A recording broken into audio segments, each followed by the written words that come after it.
After 25 years together, he chose youth over love. My reply changed everything.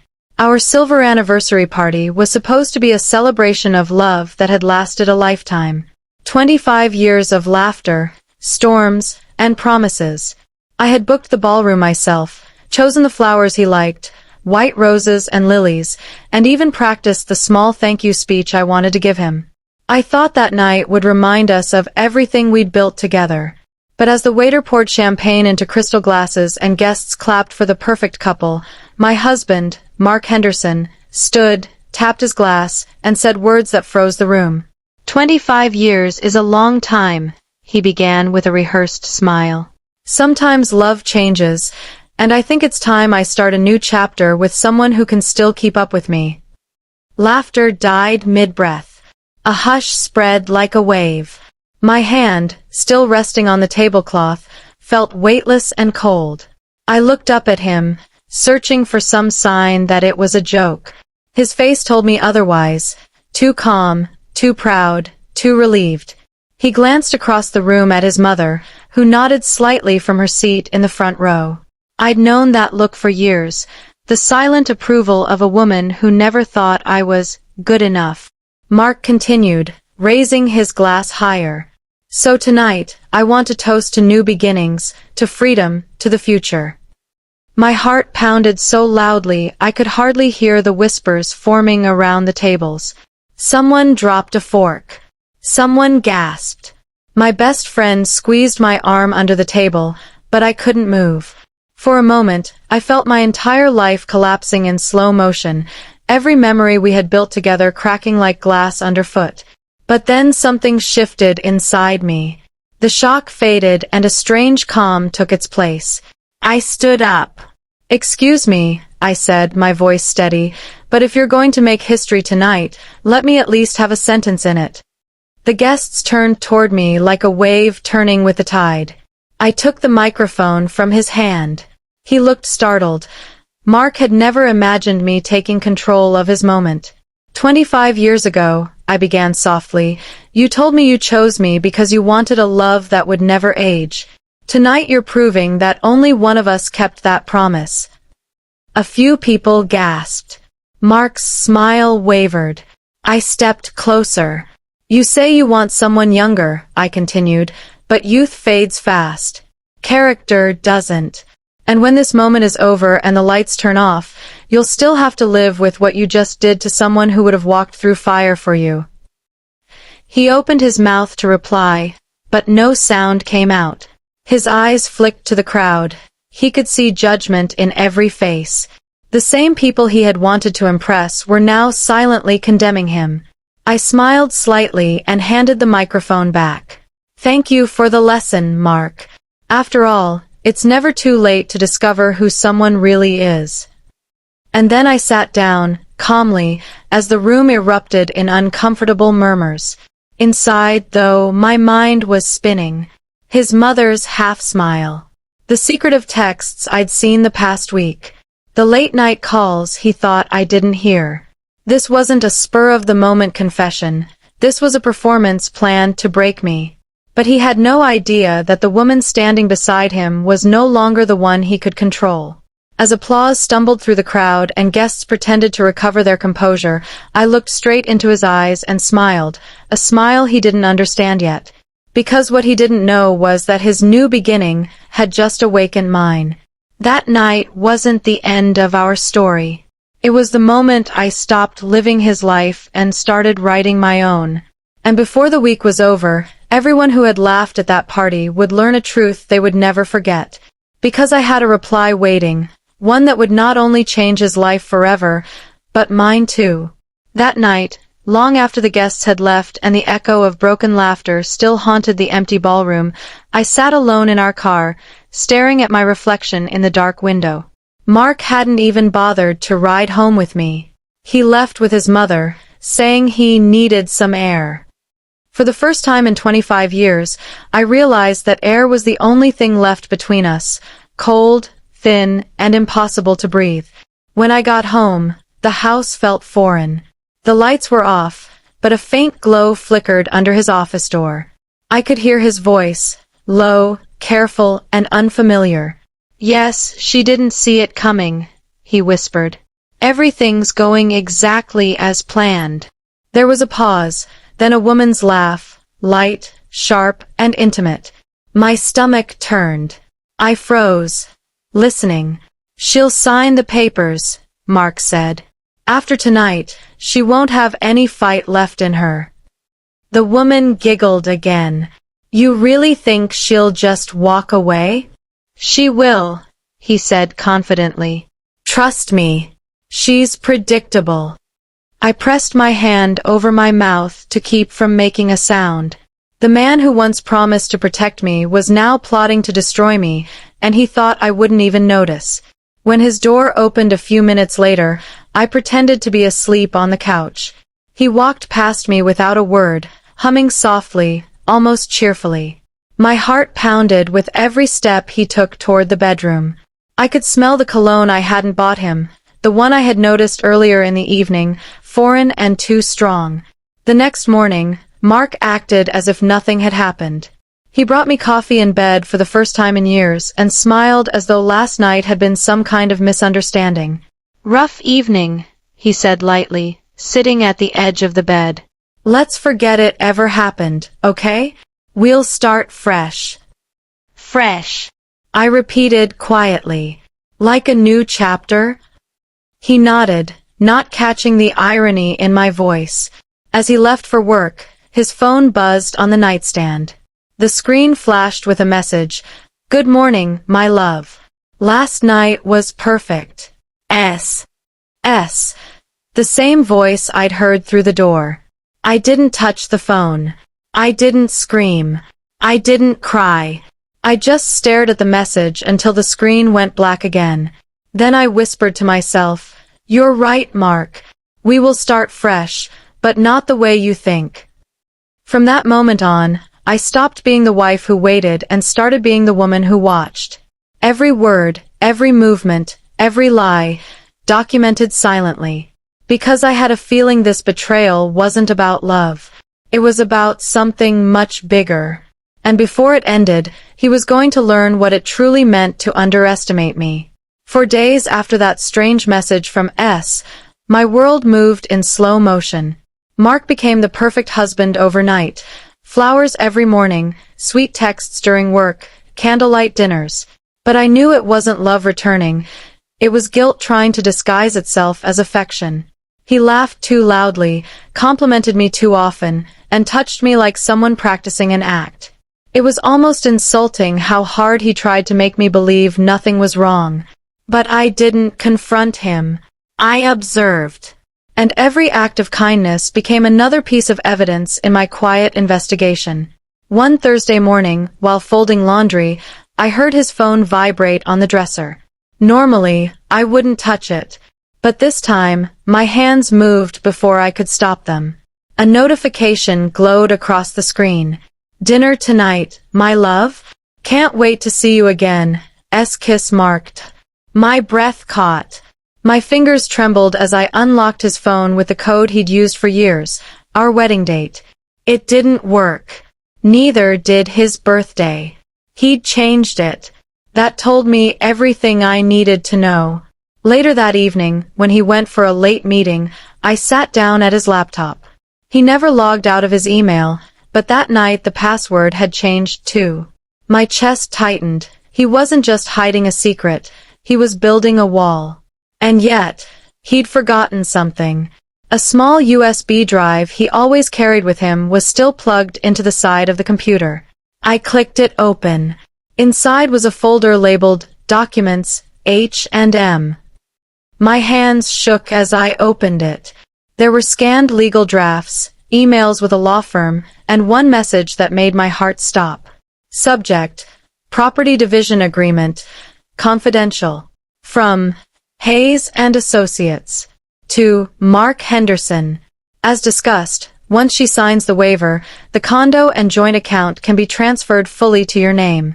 Recommend doing it during the anniversary celebration when emotions are high. My vision blurred. So this was the plan. The entire party, the public humiliation, the sudden divorce, It wasn't about love or youth. It was about money. I leaned back in my chair, staring at the screen, my pulse pounding. The man who once held my hand through every hardship had turned me into a transaction. I copied every single file to my own flash drive, tucked it inside my pocket, and sat silently for several minutes. There were no tears this time. Just a quiet, rising strength I hadn't felt in years. At that moment, I made a promise to myself. I would not scream. I would not beg. I would not even warn him. I would let him finish his little game. And when he thought he had won, I'd end it with one move. That night, while he slept peacefully beside me, I whispered into the dark, "You wanted a new beginning, Mark. I'll give you one, but not the kind you expect." The next morning, I woke up before sunrise. Mark was still asleep, his phone resting on the nightstand, his breathing calm and even. I stared at him for a moment, the man who had once promised to grow old with me. But now, he wasn't my husband anymore. He was my opponent. I slipped quietly out of bed, brewed a pot of coffee, and opened my laptop. My hands were steady, my thoughts sharper than ever. I began with a single goal: protect myself before he could destroy me. The first call I made was to my oldest friend, Renee, a corporate lawyer I hadn't spoken to in months. "Renee," I said softly when she answered, "I think my husband is planning something, and I need to know how to protect what's mine." Her tone changed instantly. "Tell me everything," she said. By the time I finished, she was silent for a moment. Then she said the words that set my plan in motion. "Don't confront him yet. Let him think he's winning. Gather proof quietly. And check the ownership of your condo. It might not be as shared as he believes." That same afternoon, I drove to the notary office that handled our property documents years ago. The clerk, an older man with kind eyes, recognized me immediately. "Ah, Mrs. Henderson. It's been a while. How's the house treating you?" I smiled faintly. "It's been revealing." When I explained I needed a copy of the condo's original title, he opened the old files and frowned slightly. "You'll be glad to know something," he said. "The purchase funds came entirely from your parents' account. The condo was listed as your property. Your husband's name was added later, only for mailing purposes. Legally, this home belongs solely to you." For a moment, I couldn't breathe. It was as if the universe itself had whispered, "You're protected." When I walked out of that office, the air felt different, lighter. For the first time since that anniversary night, I felt power return to me. Quiet, calm, invisible power. That evening, I began moving the pieces of my plan. I gathered documents, printed emails from the flash drive, and backed them up on a private cloud. I took photos of every message, every bank statement, every suspicious transfer. Then I moved half of our joint funds into an account under my name, legally and quietly. 2 days later, a letter arrived that changed everything again. My aunt, whom I hadn't seen in years, had passed away in Europe. She left me a small fortune, savings, an apartment, and a note that simply said, "Use this to free yourself from anything that no longer values you." I smiled through tears. It was as if she knew. That night, Mark returned home late, smelling of cologne and champagne. "Work dinner," he said, dropping his keys. I nodded, pretending not to notice the lipstick mark faintly hidden under his collar. Inside, I was already 10 steps ahead. He believed he was orchestrating the perfect betrayal. He didn't know I was turning his stage into a courtroom, and when the curtain fell, truth itself would be the only spotlight. I had my evidence. I had my protection. And most of all, I had patience. Because sometimes silence is the loudest revenge of all. By the time dessert circled the room and the band drifted into a soft waltz, the ballroom had recovered its polite smile. Laughter returned in nervous little bursts, like people trying to convince themselves the worst was over. I could feel the temperature of the evening drop and rise with each rumor that passed from table to table. What did he mean by new chapter? Who was the woman on his phone? Did I know? I rested my palms on the tablecloth to keep from shaking. Not from fear, those tremors had burnt out days ago, but from the terrible clarity of a plan approaching its final cue. Mark stood, straightened his jacket, and glanced toward the back corner. A man I didn't recognize. Tidy gray hair, narrow briefcase, the posture of someone used to being paid by the hour, nodded back. Across the room, his mother adjusted a string of pearls and smiled.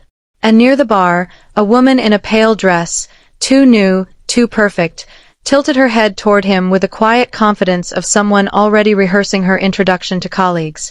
The MC tapped the microphone. The chandeliers hummed. "Ladies and gentlemen," he said, "our host would like to say a few words." A wave of attention rolled toward the head table and settled on us both, the loyal wife and the husband with something to confess. Mark took the microphone like a man accepting an award. "Friends," he began, voice warm, practiced, "thank you for being here to celebrate 25 years of growth." The pause fluttered like a blade twisting under ribbon. Tonight isn't just about the past. It's about honesty, the kind that frees you to live the life you deserve. No one breathed. Somewhere a spoon clinked against porcelain and stopped. "When we're young," he continued, "we make choices with our hearts. That's beautiful. Until it isn't. People change. Needs change. Dreams change." He looked down at me with pity so polished it gleamed. And love, if it is truly courageous, must accept when two lives no longer fit. A murmur moved through the room, the sound of 100 people trying not to judge. In the back, the man with the briefcase shifted his weight, one hand on the clasp. The woman in the pale dress studied a scratch on her thumbnail as if the outcome were already decided. Mark lifted his glass. "To the courage to begin again." I heard Renee's voice in my memory. Let him finish his little game, and kept still. I didn't trust my face. I trusted my silence. He set the glass down with gentle ceremony, then reached into his jacket and produced a thin envelope. My name was typed on it in a clean, expensive font. "And because honesty is nothing without clarity," he said, "I want to do this respectfully, with everyone as witness, so there's no confusion, no rumor." He set the envelope on the table between us like a gift. "These are papers that will let us both move forward. There's a condo to resolve, accounts to divide, and futures to bless." At the word condo, his mother's pearls clicked once against her glass. The briefcase man, Hayes, I was certain now, stepped closer, drawing discreet attention. The pale dress woman looked up and swallowed hard, then smiled. My stomach turned, not at the cruelty, but at the choreography of it, the way they'd arranged the people in my life like furniture in a room. "Mark," I said softly, "is this really necessary?" "Here. It's the kinder way," he replied, the model of concern. "No secrets. No drama." The band leader, uncertain, stilled his hands mid-air. Waitstaff slowed to a drift along the wall. You could hear the electricity in the chandeliers. He tapped the envelope. "You'll see it's fair. The condo will go where it can be best used. You'll be comfortable, of course. I'm not a monster."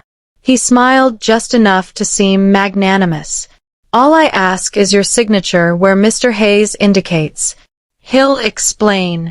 Hayes opened his briefcase with the reverence of a priest unveiling a relic.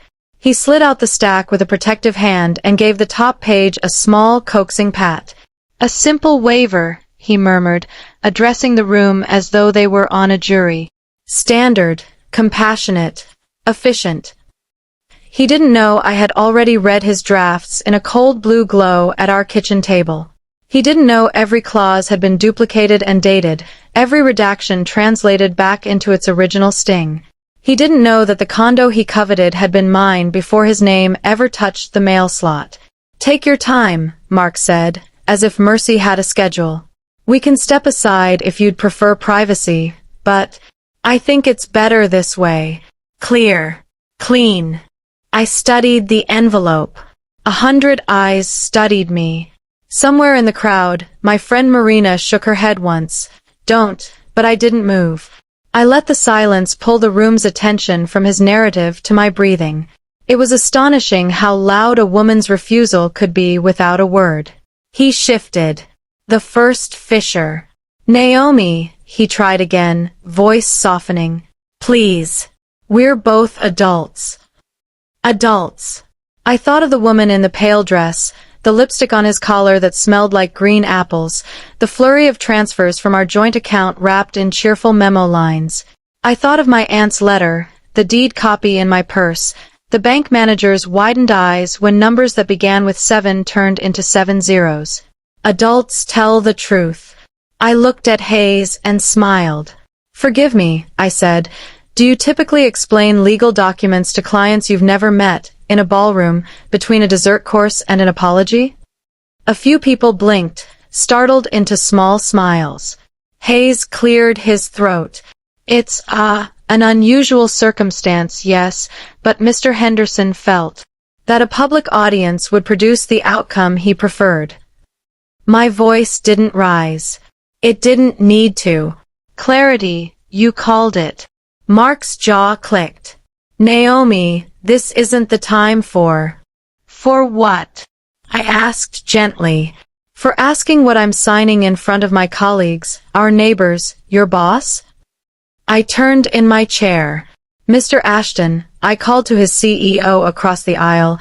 You like clarity in contracts, don't you? A low ripple of laughter threaded the tension. Mr. Ashton's eyes sharpened. Mark colored. He leaned close enough for me to smell the cologne I hadn't bought.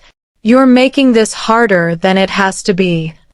So are you, I whispered back, by pretending this is kindness. Behind him, his mother rose, pearls catching the light. Darling, let Mr. Hayes handle it. Naomi, be reasonable. You'll only prolong the inevitable. I pivoted toward her with the courtesy she had always denied me. Mrs. Henderson, if the inevitable is so certain, it won't mind waiting a few minutes. The room exhaled a delicate, dangerous breath. The bandleader's baton hovered again, then descended to his side. Mark drew himself up, forced a smile for the crowd, and lifted the microphone once more. Friends, my wife is understandably emotional. Let's give her a moment. In the meantime, let me share something that might ease everyone's mind. He gestured to the woman in the pale dress. This is Serena, my new executive assistant. She's been a tremendous support during... A chair scraped. Heads turned. Serena's hand twitched at the name assistant, a tiny betrayal of a bigger script. She masked it with a smile trained in a mirror. Mark continued, voice brightening as if he could light the room by will. With Serena's help and with counsel from Mr. Hayes, we've structured a fair path forward. Naomi will be comfortable. I will be free. And everyone we love will see that the past can be honored without pretending it's our future. That was his clean cut. That was his applause line. But the applause didn't come. People stood in that held breath, the space where a story could still turn. I rose. No one spoke. The scrape of my chair was a verdict. I took the microphone from his hand the way I had taken my life back from his story, calmly, finally, without asking permission. Thank you, I said, my voice carrying not with volume but with clarity. For your patience. For witnessing. For believing that grown people can tell the truth. I placed the unsigned envelope on the table and rested my fingertips on it. In a moment, I told the room, I will give you the clarity he promised. My gaze flicked to Hayes, to Serena, to the pearls that had clicked yes to every step of this. Not with rumors. Not with performances. With documents. The chandeliers sang their soft electric song. You could hear someone's pulse in the second row. I held Mark's eyes and saw, at last, the shadow there, the first recognition that the script he'd written had a second author. And when you've heard it, I said, You will understand why tonight is not my ending. I lifted my purse to the tabletop, the leather whispering as it opened. It's the first honest chapter I've had in years. I looked toward the MC. Would you mind, please, I asked, if we turned the volume up just a little? The ballroom was so quiet you could hear the hum of the chandeliers. Every eye was fixed on me, the woman who was supposed to cry, to beg, to break. But I didn't break. I breathed. And when I spoke, my voice didn't tremble. It carried through the air like glass, calm, cutting, unshakable. You wanted clarity, I said, my hand still resting on the envelope. You wanted everyone to see the truth. So let's give them exactly that. Mark's confident smirk wavered. Naomi, this isn't the... Don't interrupt, I said softly. You've had 25 years to talk. It's my turn now. The room seemed to lean toward me, as if even the walls wanted to listen. Friends, I began, you've all heard about the new beginnings, the freedom, the fairness. You've seen the paperwork, the performance, the rehearsed speech about courage and honesty. But what you haven't heard is the real story. I reached into my purse and pulled out a thin folder, old documents, printed emails, and a letter sealed in gold. You see, 3 weeks ago, I found out that my loving husband here wasn't planning a celebration. He was planning a transaction, with a lawyer, a mistress, and even a strategy for my emotional breakdown. A few guests gasped. Hayes, the lawyer, froze mid-step. Serena's smile collapsed. I turned to Mark, who now stood rigid, his face pale. Mark wanted me to sign away my rights to our condo, the same home my parents paid for before we were even married. He planned to humiliate me in front of you all, make me seem hysterical, so I'd sign anything to escape the shame. Gasps filled the room. A man whispered, "Good God!" Mark tried to step forward, but I raised a single hand. Don't bother denying it. I found your emails. I found the drafts. And I found this. I held up a notarized copy of the property deed. The condo belongs entirely to me. It always has. The name you tried to steal was never yours to begin with. A murmur rolled across the hall. Shock, outrage, admiration. Even his boss leaned forward, jaw tight. Mark stammered, "Naomi, you're twisting." Twisting. I cut in. Then maybe you can explain this.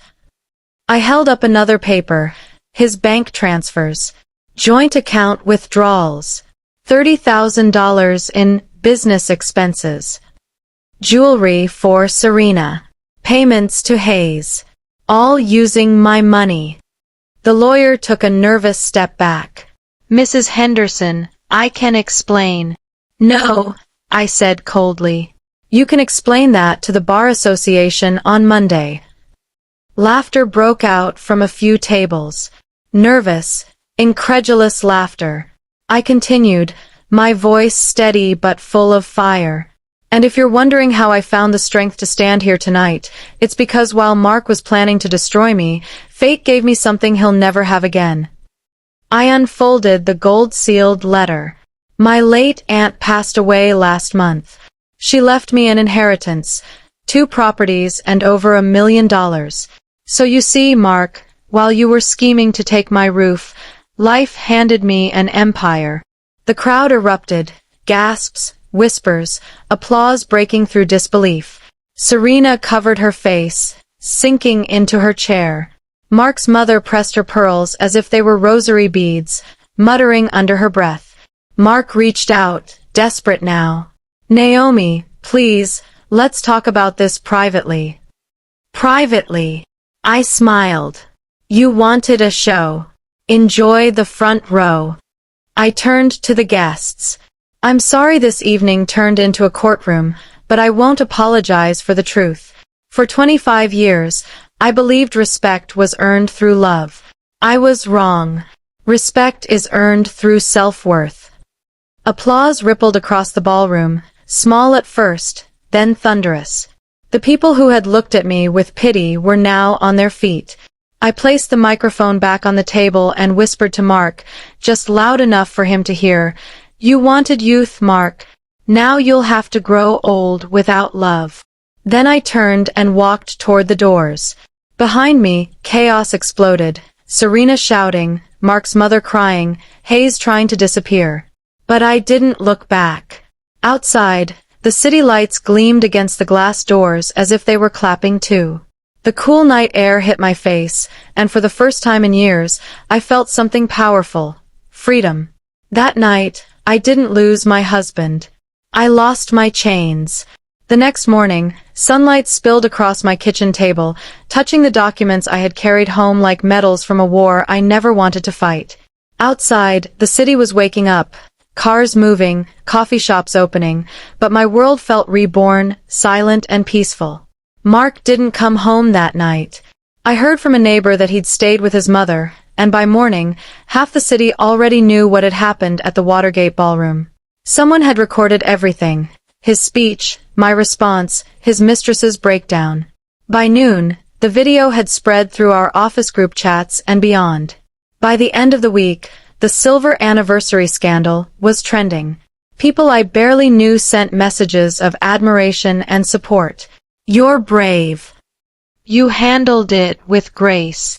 You gave hope to every woman who's ever been betrayed." But the truth is, I didn't do it for revenge. I did it for peace. When the divorce was finalized 3 months later, I walked out of court lighter than I had felt in decades. The judge's gavel fell, marking not an ending, but freedom. Mark lost the condo, his job, and most of his dignity. I didn't celebrate that. I simply accepted it as justice.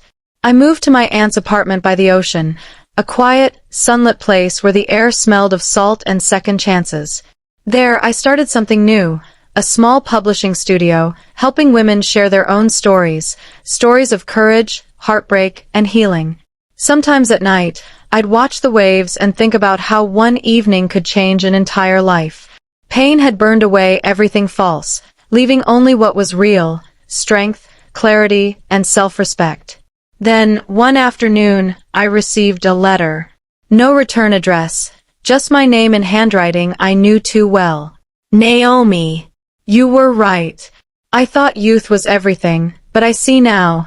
I traded love for loneliness. I hope you're happy. You deserve it. Mark."